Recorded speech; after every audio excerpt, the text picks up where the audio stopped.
Assalamualaikum warahmatullahi wabarakatuh. Waalaikumsalam warahmatullahi wabarakatuh.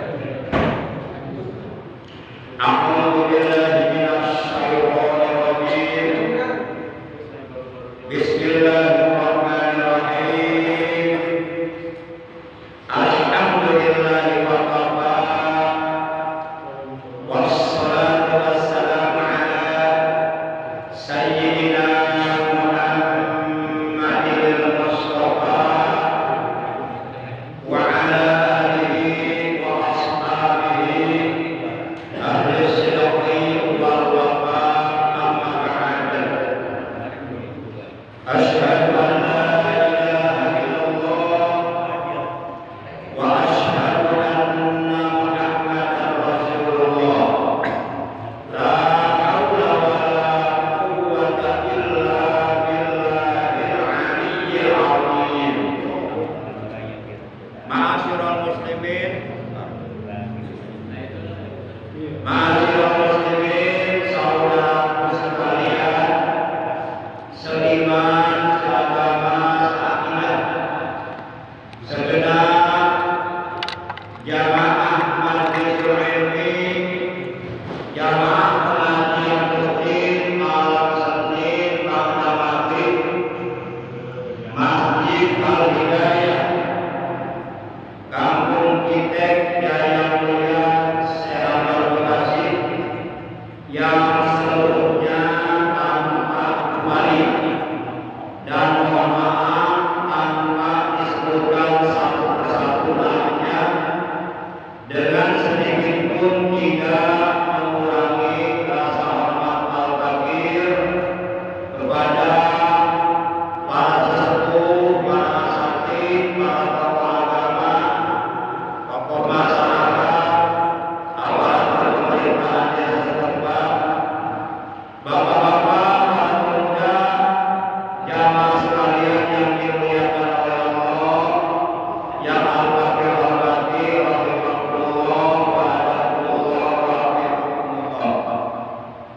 Segala puji bagi Allah, salawat dan salam semoga tetap dilimpahkan selalu atas kekasihnya Allah, panutan kita, ikutan kita, panutan yang mulia baginda tercinta, Nabi Agung, Nabiullah Muhammad sallallahu alaihi wasallam, beserta seluruh keluarga beliau, para sahabat beliau dan seluruh pengikut beliau, yang mudah-mudahan di hari kiamat nanti kita, keluarga kita, anak cucu kita, keturunan kita, saudara-saudara kita semuanya mendapatkan syafaat terima dari beliau, mendapatkan air telaga beliau, dikumpulkan di bawah arsy Allah bersama rombongan para kekasih Allah, yaitu para nabi, para rasul, para siddiqin, para syuhada, para sholihin, dalam keadaan aman dan sejahtera. Amin ya Allah ya rabbal alamin. Masyaallah muslimin, rahimahullah wa adakullah wa rahimahullah. Bersyukur kita kepada Allah bahwa kita oleh Allah masih dianugerahi nikmat umur, dan nikmat umur ini kita gunakan untuk beribadah kepada Allah, untuk beramal saleh, untuk berbuat baik, buat bekal hidup kita nanti alam akhirat, alam yang kekal abadi untuk selama-lamanya. Juga alhamdulillah kita dianugerahi nikmat sehat serta nikmat-nikmat yang lainnya, terutama nikmat-nikmat Islam dan ihsan, juga nikmat ilmu yang bermanfaat dan barokah yang disertai hidayah.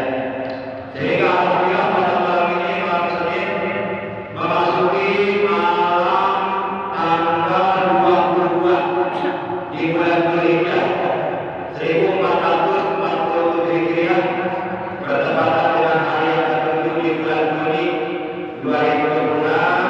Alhamdulillah kita dapat kembali duduk berkumpul berjamaah bersilaturahim di Masjid Al-Hidayah yang kita cintai ini, di Masjid yang mulia ini, semata-mata kita niat ibadah, niat melaksanakan perintah Allah dan Rasulnya yang hukumnya wajib, yaitu thalabul ilmi. Di samping niat menunggu datangnya waktu sholat isya dengan berjamaah, niat silaturahim, niat memakmurkan masjid, niat memakmurkan majelis ilmu, niat mensinarkan, menghidupkan ajaran Islam yang telah dibawa oleh Nabi kita. Dan mudah-mudahan kita semua yang hadir, juga keluarga kita dan saudara-saudara kita senantiasa oleh Allah SWT diberikan kesehatan dengan kesehatan yang barokah yang manfaat untuk beribadah kepada Allah. Para jamaah yang dimuliakan oleh Allah Subhanahu wa taala, ta'lim rutin kita malam ini adalah ta'lim rutin pertemuan yang ke-403. Baiklah, sebagaimana biasa, mari kita awali ta'lim rutin kita pada malam ini dengan membaca umul kitab surah Al-Fatihah, dengan membaca salawat walaupun singkat, dan dengan mengistiqomahkan zikir jalan. Pahalanya kita hadiahkan untuk seluruh ahli kubur keluarga kita, terutama untuk kedua orang tua kita, guru-guru kita, saudara-saudara kita. Dan pembacaan surah Al-Fatihah ini secara khusus kita tujukan untuk Bapak Haji Wahid pada hari Jumat kemarin ya. Beliau masuk rumah sakit Hermina ya. Sakit, demikian pula istri saya. Istri saya tadi kenalan Pak Jepri, jemput pulang. Pak Jepri, itu Pak Jepri. Waktu jemput istri saya ada apa ya? Senin apa? Hah? Jumat ya? Ya, istri saya 14 hari di RSUD hari Jumat dibawa pulang, baru 3 hari masuk rumah sakit sekarang. Sekarang ada di RSUD lagi. Nah, kita doakan Bapak Haji Wahid juga istri saya yang bernama Ibu Sodikoh binti Bapak Haji Yarun, dan yang lainnya yang sedang sakit, yang sedang dirawat di rumah sakit. Kita doakan semoga yang sedang sakit oleh Allah atas disembuhkan dari sakitnya, diberikan kesehatan yang barokah. Penyakit-penyakit yang ada dalam tubuhnya semoga oleh Allah diangkat, dihilangkan, dibersihkan, dikeluarkan, dan diganti oleh Allah dengan kesehatan yang paripurna. Amin ya Allah ya rabbal alamin. Zikir kaliyatil Fatihah. Bismillahirrahmanirrahim. Alhamdulillahirabbil alamin. Arrahmanirrahim. Maliki yaumiddin. Iyyaka na'budu wa iyyaka nasta'in. Ihdinas siratal mustaqim. Siratal ladzina an'amta 'alaihim ghairil maghdubi 'alaihim waladdallin. Rabbighfir lana amin. Ya Rabbi bil Mustafa balligh maqasidana waghfir lana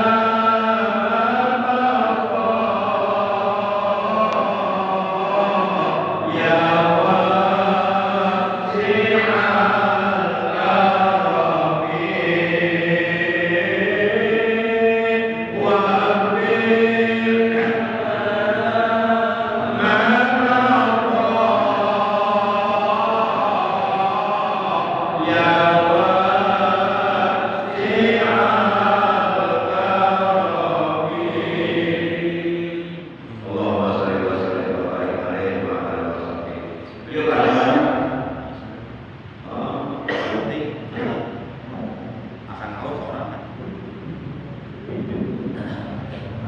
Yuk bareng-bareng kita mengistiqomahkan zikir jalalah.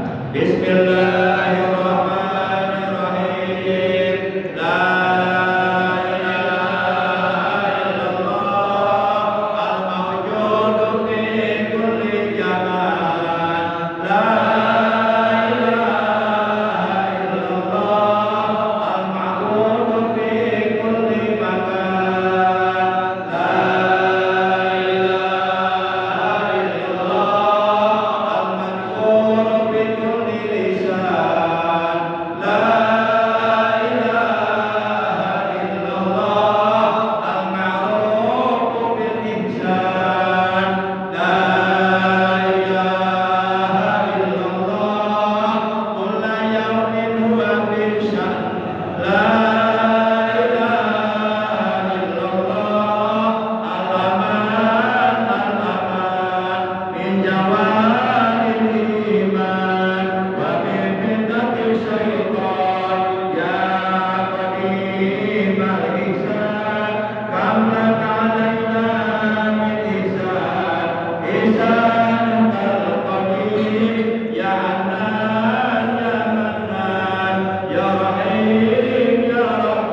pada malam ini masih membahas mengenai wudhu.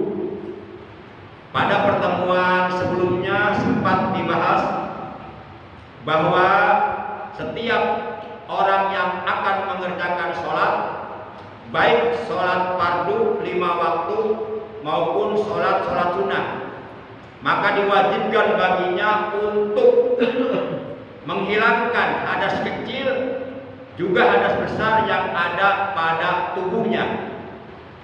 Karena tidak sah mengerjakan sholat apabila kita masih dalam keadaan mempunyai hadas, baik hadas kecil apalagi hadas besar. Haram hukumnya mengerjakan sholat dalam keadaan punya hadas besar, dosa hukumnya. Apabila kita masih dalam keadaan mempunyai hadas kecil mengerjakan sholat, maka sholat kita tidak sah. Artinya sholat yang kita kerjakan itu tidak akan diterima oleh Allah. Bahkan dianggap kita tidak mengerjakan sholat. Rasulullah SAW beliau telah bersabda, la sholata liman ahdasa hatta yatawaddo'a. Tidak sah sholat bagi orang yang masih punya hadas sehingga dia berwudu. Baik para jamaah yang dimuliakan oleh Allah Subhanahu wa taala, agar wudu yang kita kerjakan sempurna, maka yang pertama kita wajib mengerjakan fardu wudu yang jumlahnya ada 6. Dan setiap orang yang berwudu hukumnya wajib untuk mengetahui keparduan wudu yang jumlahnya ada 6. Itu yang pertama. Yang kedua, kita hendaknya mengerjakan kesunahan wudu, di mana kesunahan wudu ini dibagi 3. Yang pertama, kesunahan wudu yang dikerjakan sebelum kita berwudu. Contoh, ini sudah dibahas sebenarnya ya. Contoh, pertama membaca ta'awud. A'udzu billahi minasyaitonir rajim. Ini belum masuk wudu belum. Yang kedua membaca basmalah, bismillahirrahmanirrahim. Yang ketiga membaca 2 kalimat syahadat, asyhadu an la ilaha illallah wa asyhadu anna muhammadar rasulullah. Yang ketiga membaca alhamdulillahilladzi ja'alal ma'a tahura, yang artinya segala puji bagi Allah yang telah menjadikan air sebagai pencuci, sebagai pembersih. Nah, itu kesunahan wudu yang sunnah dikerjakan sebelum kita berwudu. Ini sebenarnya sudah disampaikan. Yang kedua, kesunahan wudu yang ada di dalam wudu, seperti mencuci kedua telapak tangan. Itu status hukumnya sunnah. Dan disunahkan setiap kita mencuci anggota wudu, baik anggota wudu yang hukumnya wajib dicuci, dibasuh, maupun anggota wudu yang hukumnya sunnah dibasuh, kita disunahkan membaca doa wudu. Kadang-kadang banyak yang belum hafal doa wudu, tapi sudah pengen bisa terbang. Terlalu tinggi keinginannya, kayak bisa ngapung. Wudu kita benar, bisa ngapung wae. Atau timbang bisa ngapung gampang, Pak Tomi bisa ngapung Pak Tomi. Nah, yang kedua, ya, pertama apa tadi? Mencuci kedua telapak tangan. Batasnya sampai pergelangan tangan. Ya. Disunahkan membaca doa Allahumma hfadz yadayya mimma asika kulliha. Artinya, ya Allah, peliharalah kedua tanganku dari perbuatan-perbuatan maksiat kepadamu seluruhnya. Jadi kita memohon ketika kita mencuci kedua telapak tangan kita, agar kedua tangan kita ini dijaga oleh Allah dari melakukan perbuatan dosa. Dosa yang dilakukan oleh tangan banyak. Mencuri, lagi mukul orang, nepak pantat janda, dosa tuh. Allahu Akbar. Banyaklah dosa yang ada di tangan. Nah, kita minta dijaga tangan kita jangan sampai melakukan dosa. Nah, kemudian kita disunahkan madmadoh. Apa Bang Adai? Tadi siapa tadi? Jam mudah ya. Oh iya. Madmadoh. Madmadoh itu artinya berkumur-kumur. Nah, sebelum kita berkumur-kumur, baca doanya dulu. Karena tidak bisa kita membaca doa sambil berkumur-kumur, bisa nggak? Sambil berkumur-kumur kita baca doa bisa nggak? Nggak bisa lah. Baca doa dulu. Doanya Allahumma skini min haudi nabika Muhammadin sallallahu alaihi wasallam ka'san laqad ma'um ba'dahu abada. Artinya, ya Allah berilah aku minum dari telaga nabimu, yaitu telaga Al-Kautsar nanti di surga. Allahumma skini min haudi nabika, dari telaga nabimu. Ka'san, satu gelas, satu cangkir. Yang apabila aku meminumnya, maka untuk selamanya aku tidak akan pernah merasa dahaga lagi. Itu doa berkumur. Kemudian kesunahan wudu yang ketiga yang ada dalam wudu apa? Istimsak.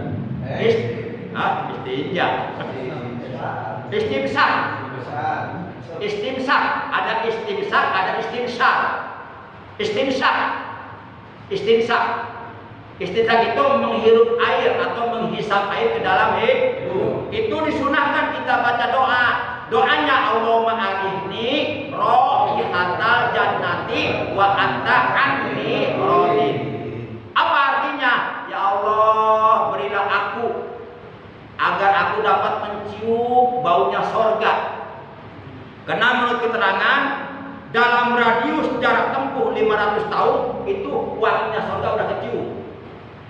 500 tahun upami kurang. Kalau kita jalan nih dari Citeng selama 500 tahun nyampe mana kira-kira? Nyampe liur. Tong dipikiran tong. Tong dipikiran tong. Lamun daik bukti itu soalnya. Nah, ya Allah berilah aku agar aku dapat mencium baunya sorga, wanginya sorga, harumnya sorga. Dan engkau ridho kepadaku ya Allah, wa anta anni radin, dan engkau ridho kepadaku. Kemudian yang keempat, kesunahan yang ada di dalam wudu sebelum masuk pekerjaan yang hukumnya wajib adalah yang keempat adalah istinsar. Apa istinsar? Mengeluarkan air dari dalam wudu. Lamun bahasa kita mah nyingsringkeun cai. Nyingsring apa nyingsrek? Aya nyingsrek, aya nyingsringnya. Nyingsring, lamun nyingsrek, lamun nyingsring keluarkan nyingsringkeun cai. Eta nyingsringkeun bahasa naon nya? Nyingsringkeun. Bahasa Arabna istinsar. Mengeluarkan air dari dalam hidung. Disunahkan yang kanan dulu, baru yang kiri. Takdimul yumna ala yumni, sebab lubang hidung ada dahulukan lubang hidung yang kanan dulu, tapi tetap nyingsringna ke kiri.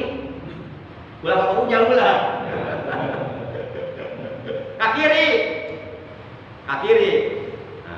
Nah, disunahkan sambil membaca doa, Allahumma inni a'udzu bika mir rawaihin nari wa su'id dar. Apa artinya? Allahumma ya Allah, inni sesungguhnya aku a'udzu bika berlindung kepada Engkau mir rawaihin nari, dari bau busuknya neraka. Di neraka itu enggak nyaman, bau. Kita percaya, kayak tinggal kayak itu. Udah bau banyak siksaan lagi. Pokoknya mah di neraka mau senangnya lah, susah terus. Naudzubillah min. Makanya setiap selesai sholat jangan lupa baca doa 7 kali. Allahumma ajirna minan nar. Allahumma ajirna minan nar 7 kali. Karena neraka ada 7. Ada 7 nerakanya, 7 kali. Allahumma ya Allah ajirna, peliharalah kami selamatkanlah kami, bebaskanlah kami minanar dari api neraka. Nah itu yang keempat. Yang kelima apa? Udah masuk, berarti masuk fardu wudu. Tadi mencuci telapak tangan yang pertama. Yang kedua madmadah berkumur-kumur. Kemudian yang ketiga istinsaq, menghisap air ke dalam hidung. Yang keempat istinsar, mengeluarkan air dari dalam hidung. Nah itu sunnah tuh, baru masuk fardu wudu yang hukumnya wajib. Apa itu? Mencuci muka yang dibarengkan dengan niat wudu. Nah supaya pekerjaan wudu yang tadi hukumnya sunnah tidak terputus fadilahnya, maka menurut keterangan dalam kitab Fathul Mu'in, ketika kita mencuci kedua telapak tangan, sebelum kita membaca doa mencuci kedua telapak tangan, kita disunahkan niat di situ. Supaya apa? Supaya pekerjaan yang sunnah yang 4 tadi begitu masuk yang fardu tidak terputus fadilahnya, nyambung terus.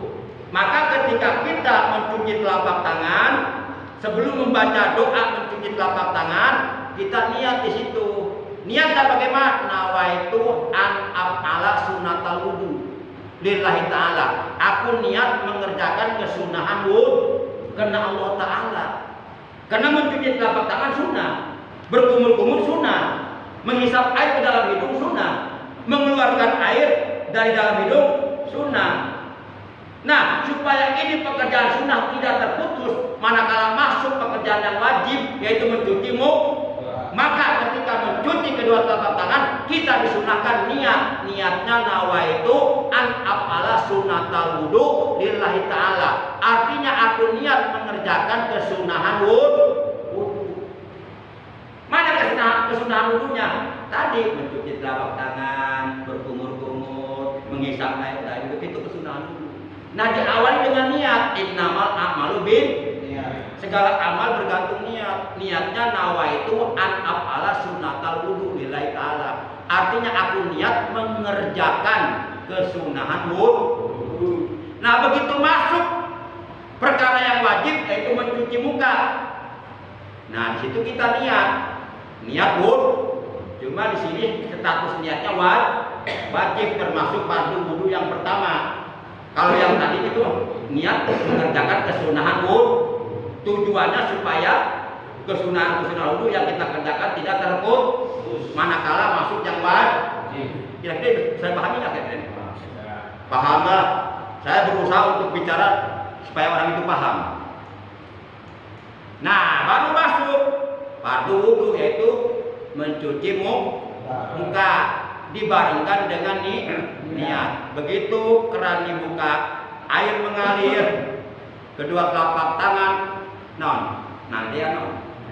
menadahinya, menadahi. Nah, begitu harus bareng nih. Begitu air nempel di jidat, langsung bismillah. Jangan bismillah menawaitu, jangan. Harus nempel dulu sini. Bismillahirrahmanirrahim. Nawaitul wudu'a lirafil hadasil asghari fardholillahi ta'ala. Itu basuhan pertama. Basuhan kedua, Allahumma bayyid wajhi yauma tabyaddu wujuh wa taswaddu wujuh. Basuhan ketiga, baca lagi doanya, Allahumma bayyid wajhi yauma tabyaddu wujuh wa taswaddu wujuh. Kita artikan dulu. Pertama niat wudu, nawaitul wudu'a. Nawaitu niat kaula. Nawaitu ini tersusun dari fi'il dan fa'il. Fa'ilnya fa'il muttasil barid, mutaharrik marfu, yaitu tu. Nawaitu itu fi'il dan fa'il. Al-wudu'a jadi maf'ul bih. Nawaitu abdi niat al-wudu'a wudu. Nawaitu wudu'a, aku niat berwudu. Lirafil hadasil asghari, untuk menghilangkan hadas kecil. Fardhol lillahi ta'ala, wajib karena Allah Ta'ala. Itu niatnya wajib karena termasuk fardu yang pertama. Fardu yang kedua mencuci muka. Fardu yang kedua mencuci muka. Kemudian arti dari doa mencuci muka, Allahumma ya Allah bayyid, putihkanlah wajahku Allah mabayyin wajhi yauma tabyaddu wujuhu wa taswadu wujuh. Pada hari di mana di hari itu ada wajah-wajah putih bersih-berseri dan ada wajah-wajah hitam legam. Nanti di hari kiamat orang yang tukang berwudu, tukang sholat nanti kelihatan wajahnya bercahaya. Pas lihat bersono, oh hitam semua. Kaki kita dukun tara sholat. Dukun tara sholat ya. Sebab dukun mah babat setan, berburu ke setan. Para jamaah yang dimuliakan oleh Allah Subhanahu wa taala. Tapi lain dukun beranak lain. Akan ada dukun beranak, kita beda dia tuh. Paraji itu mah paraji. Nah, itu. Nah, setelah kita mencuci muka dan niat, baru kita mengerjakan fardu wudu yang ketiga apa? Mencuci kedua tangan dan kedua siku-sikunya. Taqdimul yumna ala yumni. Dahulukan tangan yang kanan dulu, baru yang kiri. Yang kanan cuci dari mulai ujung jari sampai jangan sampai siku, ulah pasti ulah, lebihan saeutik. Kurang belajar yang lebihan wae. Bahkan menurut keterangan dalam kitab Fathul Mu'in dan saya praktekkan itu. Tapi ini kalau posisi di rumah baru pakai handuk di kamar mandi. Tapi kalau di mana-mana kita nggak bisa. Bahkan ini sudah kena air wudu. Sebab nanti akan jadi cahaya lagi, cahaya wudu. Itu ada keterangan dalam Fathul Mu'in. Tapi kalau kita posisinya di tempat kerja, pakai kemeja, pakai dasi, wah bisa basuh. Ini mah andai kata posisi kita wudunya di rumah di kamar mandi, baru pakai handuk, setelah mandi pakai handuk, nah bisa ini dicuci. Pundak cuci. Nah, bisa ke sini. Ada keterangannya dalam Fathul Mu'in. Ulah pasti sampai suku ulah, lebihan seletik mah. Ya. Jadi baca doanya Allahumma a'tini kitabi biyamini wa hasibni hisaban yasira. Apa artinya? Allahumma ya Allah, a'tini berikanlah kepadaku apa? Kitab catatan amalku. Karena setiap perbuatan kita dicatat oleh malaikat roh dan ada catatannya. Nanti di hari kiamat dikasih kitab itu. Pak jemput itu, tahun jam tanah apa burung kabe. Boro-boro akas 8. Bener kita ayah burung kabe. Goreng kabe amalna. Oh tenang. Bentar naik surga maksudnya, apa surga? Jangan neraka. Nah dibilangin jadi. Allahumma ya Allah atini berikanlah kepadaku kitab catatan amalku. Biyamini di tangan kananku. Barang siapa di hari kiamat menerima kitab catatan amalnya dengan tangan kanannya min ahlil khair, dia termasuk ahli saud. Barang siapa di hari kiamat menerima kitab catatan amalnya bisimali di tangan kirinya atau di punggungnya min ahlinar, dia akan masuk neraka. Oh, berarti kalau begitu nanti begitu datang kita pakai tangan aja nggak bisa. Yang menentukan bukan kita, amal berbuat. Hati kita ingin itu kita bisa datang serangan kita bukan. Datang sendiri kita ada di depan mata. Hati kita ingin mengambil dengan tangan kanan. Dengan kekuatan Allah tangan kita nggak bisa ngangkat kayak orang setruk. Tahu-tahu yang begini tangan kiri. Di situ Allah yang menentukan amal perbuatan kita bukan keinginan kita. Lihat orang setruk bisa angkat tangan nggak? Boro-boro angkat tangan ngomong gitu bisa apa? Buah. Nauzubillah min. Para jamaah yang dimuliakan oleh Allah Subhanahu wa taala. Kemudian mencuci tangan yang kiri. Doanya Allahumma la tu'tini kitabi bisimali au mi wara'i jahri. Artinya ya Allah, janganlah Engkau memberikan kepadaku kitab catatan amalku di tangan kiriku atau di punggungku, karena itu akan celaka. Nah, bagaimana mungkin kita nanti di hari kiamat akan bisa menerima kita catatan amal kita dengan tangan kanan. Waktu di dunia aja gak pernah minta sama Allah, doa pernah dibaca. Kalau kita gak pernah minta, gak dikasih. Minta aja belum tentu dikasih, apalagi gak pernah minta. Kata Allah, ud'uni astajib lakum, minta kalian kepadaku, aku akan kasih. Lah, bagaimana mungkin Allah ngasih kita aja dia gak minta? Bulan gak minta, apa doa tadi baca? Bulan gak apa? Data ngaji aku. Tak perlu ngaji di rumah. Kun aliman, jadilah engkau orang berilmu. Au ta'aliman, atau jadilah engkau orang yang mencari ilmu. Au mustami'an, atau jadilah engkau orang yang mendengarkan ilmu. Au muhibban, atau jadilah engkau orang yang menyukai ilmu. Bahkan kalau bisa jangan hanya sekedar menyukai ilmu, tapi menyukai juga orang-orang berilmu, yaitu para ulama. Bahkan kalau bisa mencintai orang-orang yang suka mencari ilmu, yaitu para san atau para jamaah yang suka hadir pengajian. Kita cintai, kita sukai. Iya mah alim hente, neangan ilmu ke hente, resep ke hente, ningali anu ngaji golo, ningali ustad kiai golo. Masya Allah, naudzubillah min. Masya Allah, celaka orang seperti ini, celaka. Au muhibban wala takun homisan, dan janganlah sekali-kali engkau menjadi kelompok yang kelima, kata Nabi. Fatahlik, maka niscaya kamu akan celaka, kamu akan binasa, kamu akan sengsara. Siapa kelompok kelima? Alim tidak, mencari ilmu tidak, mendengarkan ilmu tidak, menyukai ilmu tidak, berarti dia masuk kelompok kelima. Nah, kalau bisa kita berusaha untuk jadi kelompok pertama, orang alim, orang yang berilmu, mengajarkan ilmu kepada orang lain. Kalau belum mampu, paling tidak kita berusaha posisikan diri kita menjadi muta'alim, orang yang mau belajar ilmu. Masih nggak mampu juga, posisikan diri kita menjadi mustami'an, orang yang mau mendengarkan ilmu. Enggak bisa juga, belum bisa juga berusaha posisikan diri kita menjadi muhibban, orang yang menyukai ilmu, termasuk suka kepada orang-orang berilmu, suka kepada orang-orang yang menuntut ilmu supaya selamat. Ini hadis diriwayatkan oleh Imam Al-Baihaqi. Saya yakin bapak-bapak, kalau bapak-bapak, walaupun bapak-bapak enggak alim umpama, ya mudah-mudahan alim semuanya, jadi kiai kabeh. Kita malam Senin 2 minggu akan datang. Jadi urung ngajina, jadi ngajar kabeh. Oh. Pan mantap ho. Bagian apa tuh, Pak?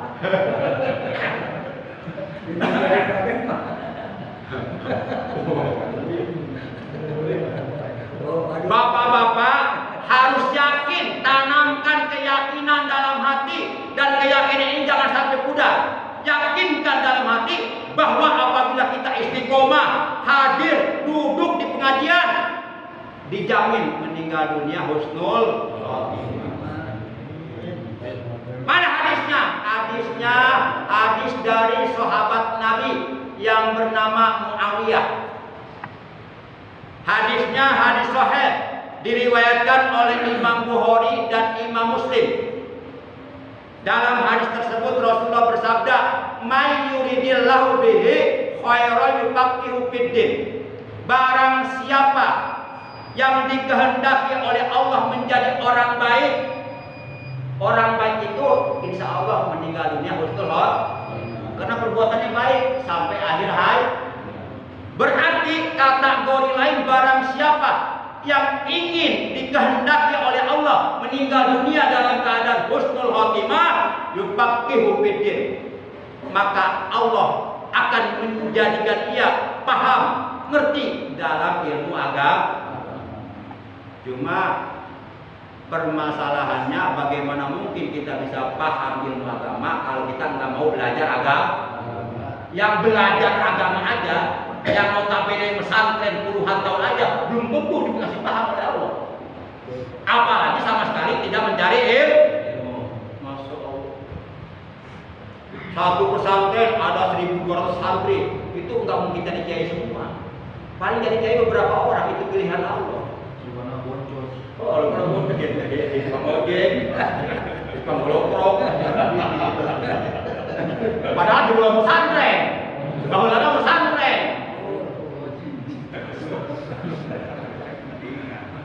Para jamaah sakit itu teh pesantren, kalau ke pesantren bener. Nam jadi juri gitu Pak. Jadi juri bener. Para jamaah yang dimuliakan oleh Allah Subhanahu wa taala. Ini pembahasan masih panjang. Jangan dilanjut karena sudah masuk waktu isya. Yang penting geureuy 2 minggu sekali urang hadir. Dibangun 2 minggu sekali masa bisa nyempetkeun sih. Insyaallah 2 minggu teh 14 poe tah. Tah anu 17 poe sakeut neangan duit tina loba. Sapoe korban kita sakeut neangan air. Tuh sakeut neangan duit bah 17 poe loba lah. Sakeut neangan ilmu bang sapoe sapenting. Sapenting itu sapenting jemput di bang saja. Kita sakit di kais. Masa orang teh bisa berpikir gitu? Coba pakai akal yang sehat. Insya Allah. Supaya teh nyesel di akhirat. Bakal nyesel. Asadun nas asrata yaumal qiyamah rajulun amkanahu talabul ilmi fid dunya falam yatubu. Kata Rasulullah dalam hadis riwayat Imam Ad-Dailami, manusia yang akan sangat menyesal di hari kiamat adalah manusia yang ketika hidup dikasih kesempatan oleh Allah untuk hadir di majelis ilmu tapi malas tidak mau hadir. Padahal oleh Allah dikasih waktu, dikasih sehat, dikasih umur tapi nggak dimanfaatkan. Nanti akan nyesel orang seperti di hari kiamat. Kita percaya buktikan ke kiamat. Nggak dibuktikan kakak nyesel hajaka. Yang baik dikasih dia bisa. Tapi kiamat hancur. Rupina mensabia ngepakai Enggak baik. Singkat baik ya. Ya. Assalamualaikum warahmatullahi wabarakatuh. Lamun orang waktu ajan gitu Ustaz, aya jamaah memandangkan ajan. Ternyata ajanna can boga wudu. Kumaha tak hukumna Ustaz? Rata-rata di sok aya. Ya. Cek saya tak ada wudu heula tetap aja. Iya. Beda anu murugul mah geuningan sok aya wae gitu Ustaz. Murugul sudah sampai gugul gitu. Beda eta kumaha hukumna baca. Cek orang Penjelasan murugul sudah sampai gugul. Aya kata kitu siksa bae nya. Murugul sudah sampai gugul sudah sampai gundul. Baik. Hukumnya mengumandangkan ajan dalam keadaan punya hadas kecil alias dalam keadaan tidak punya wudhu itu hukumnya makruh. Makruh di sini maksudnya mengurangi kesempurnaan pahala ajan itu pahalanya besar sebab manggil orang untuk sholat. Kalau yang sholatnya 1000 orang, itu kita kebagian pahala sholat dari 1000 orang. Dengan sedikit pun tidak mengurangi pahala sholat mereka.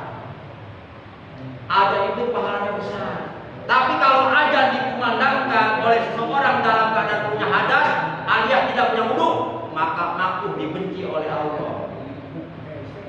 Dan itu bisa mengurangi kesempurnaan pahala ajan.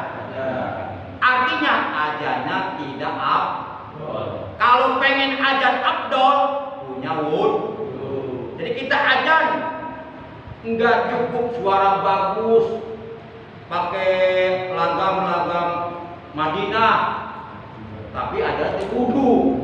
Mendingan suara pas-pasan, napasnya tidak terlalu panjang, langgamnya tidak terlalu enak, tapi boga wudhu.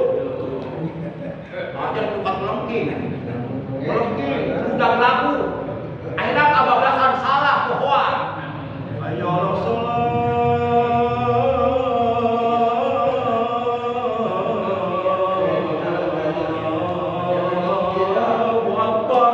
Kan salah ya kan? Terlena dalam lagu, salah. Jadi aku tadi ya. Jadi disunahkan sebelum ajan. Dan tanggung. Dan orang yang ajan maka dia harus yang qomat. Ayat hadisnya, man ajana fahuwa yuqimu.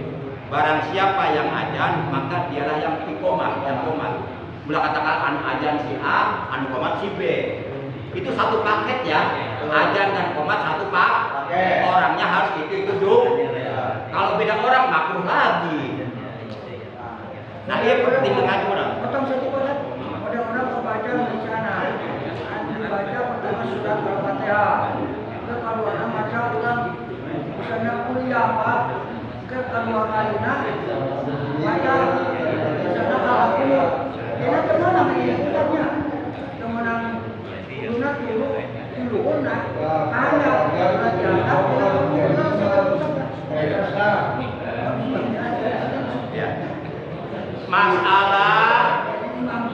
masalah kesunahan baca surah setelah Al-Fatihah di dalam sholat itu diterangkan dalam kitab Fathul Mu'in Yusannu Tartibul Mushaf.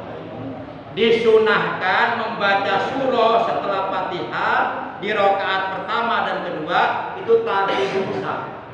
Harus tertib mengikuti susunan surat yang ada dalam mushaf Al-Qur'an. Kalau umpama begini nih, di rakaat pertama setelah Fatihah apa tadi? Kuliah Al-Kafirun. Ya, kemudian di rakaat kedua setelah Fatihah At-Takasur. Itu tertib. Makruh. Dibalik, kamu cara main tanggal dibalik hulu. Kutik deh ada. Hulu nama kan hulu di luhu. Hulu dia handap. Kutik dia lagi dua orang itu.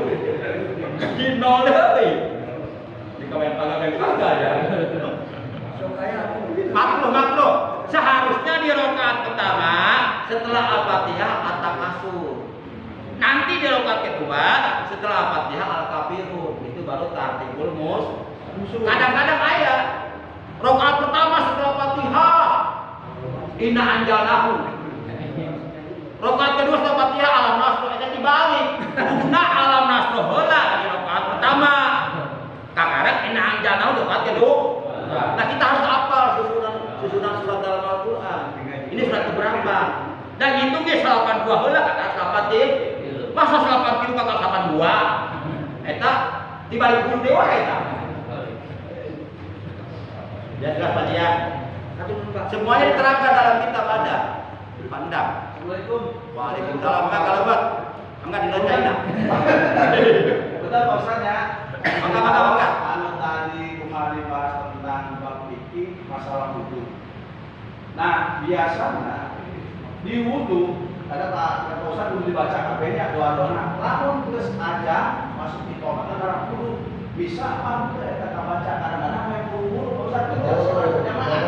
Sedangkan Pak Ustaz ieu kudu dibaca kabeh kudu tertib. Nah kadang-kadang aya buru ngejar berjamaah dulu ada asal pas cacatong tadi cenah mandi.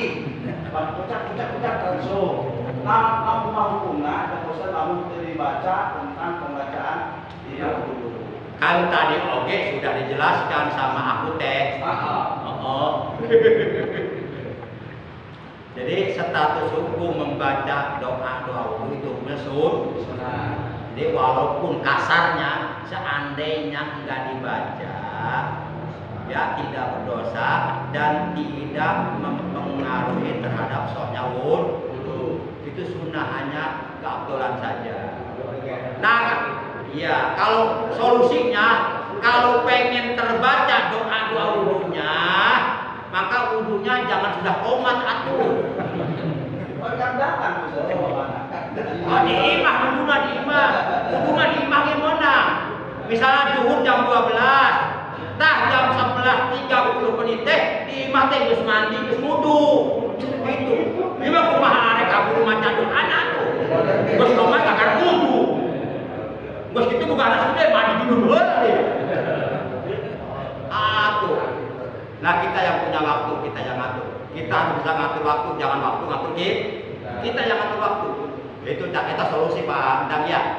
Jadi kalau pengen terbaca doa-doanya supaya mendapatkan fadilah, mendapatkan kesunahan, supaya wudunya sempurna, maka wudunya jauh-jauh dari masuknya waktu sholat minimal 15 menit lah sebelum masuk sholat. Kita udah mandi.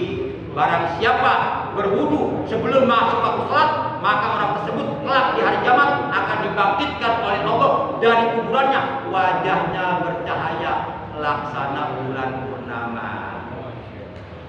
Ini maka sebenarnya aja gak karak dulu. Tak taman kayak wajah bercahaya seperti bintang. Yang paling hebat, ya, azan belum dikumandangkan, orang tersebut sudah ada di dalam masjid, dalam keadaan punya wudhu, sedang baca Quran, sedang baca sholawat, nunggu datangnya waktu sholat. Nah orang seperti ini nanti dari kiamat Allah akan dibangkitkan dari kuburannya dalam keadaan wajahnya bercahaya, kasamsi laksana cahaya matahari lebih besar. Demikian taklim kita malam ini. Mari kita tutup dengan ucapan hamdalah.